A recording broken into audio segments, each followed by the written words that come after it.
बुजुर्ग महिला की मृत्यु हो गई। यमराज उसे लेने आए। महिला ने यमराज से पूछा, आप मुझे स्वर्ग ले जाएंगे या नरक? यमराज बोले, दोनों में से कहीं नहीं। तुमने इस जन्म में बहुत ही अच्छे कर्म किए हैं, इसलिए मैं तुम्हें सीधे प्रभु के धाम ले जा रहा हूं। बुजुर्ग महिला खुश हो गई और बोली, धन्यवाद, पर मेरी आपसे एक विनती है। मैंने यहां धरती पर सबसे स्वर्ग नरक के बारे में बहुत सुना है। मैं एक बार इन दोनों जगहों को देखना चाहती हूँ। यमराज बोले, तुम्हारे कर्म अच्छे हैं, इसलिए मैं तुम्हारी यह इच्छा पूरी करता हूँ। चलो हम स्वर्ग और नरक के रास्ते से होते हुए प्रभु के धाम चलेंगे। दोनों चल पड़े। सबसे पहले नरक आया। नरक में बुजुर्ग महिला ने जोर जोर से लोगों के रोने की आवाज सुनी।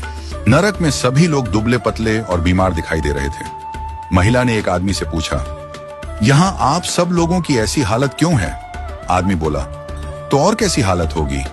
मरने के बाद जब से यहाँ आए हैं, हमने एक दिन भी खाना नहीं खाया।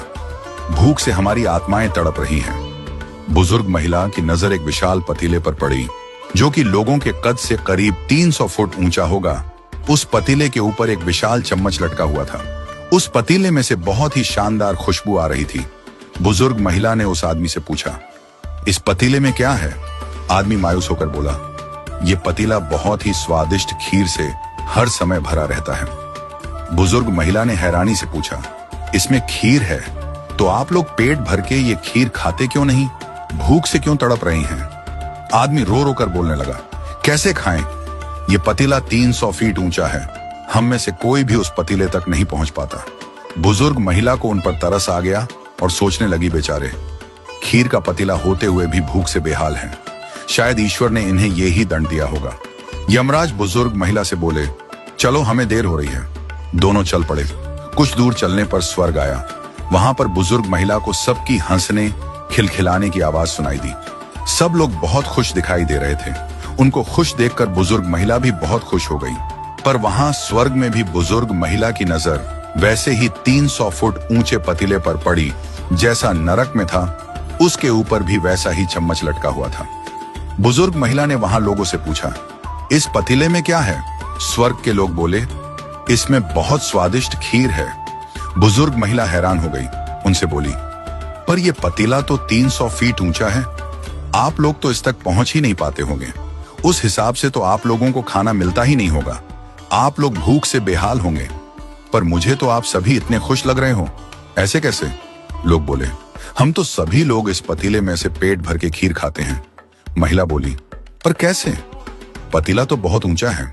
लोग बोले, तो क्या हो गया, पतीला ऊंचा है तो? यहाँ पर कितने सारे पेड़ हैं। ईश्वर ने ये पेड़ पौधे, नदी, झरने हम मनुष्यों के उपयोग के लिए तो बनाए हैं। हमने इन पेड़ों की लकड़ियां ली, उसको काटा, फिर लकड़ियों के टुकड़ों को जोड़ के विशाल सीढ़ी का निर्माण किया। उस लकड़ी की सीढ़ी के सहारे हम पतीले तक पहुंचते हैं और सब मिलकर खीर का आनंद लेते हैं। बुजुर्ग महिला यमराज की तरफ देखने लगी। यमराज मुस्कुराए और बोले, ईश्वर ने स्वर्ग और नरक मनुष्यों के हाथों में ही सौंप रखा है। चाहे तो अपने लिए नरक बना लें, चाहे तो अपने लिए स्वर्ग। ईश्वर ने सबको एक समान हालातों में डाला है। उसके लिए उसके सभी बच्चे एक समान हैं। वो किसी से भेदभाव नहीं करते। वहां नरक में भी पेड़ पौधे सब थे, पर वो लोग खुद ही आलसी हैं। उन्हें खीर हाथ में चाहिए। वो कोई कर्म नहीं करना चाहते, कोई मेहनत नहीं करना चाहता, इसलिए सब भूख से बेहाल हैं। यही तो ईश्वर की बनाई इस दुनिया का नियम है। जो कर्म करेगा, मेहनत करेगा, उसी को मीठा फल खाने को मिलेगा। अर्थात स्वर्ग एवं नरक आपके हाथ में ही है। मेहनत करें, अच्छे कर्म करें और अपने जीवन को स्वर्ग बनाएं।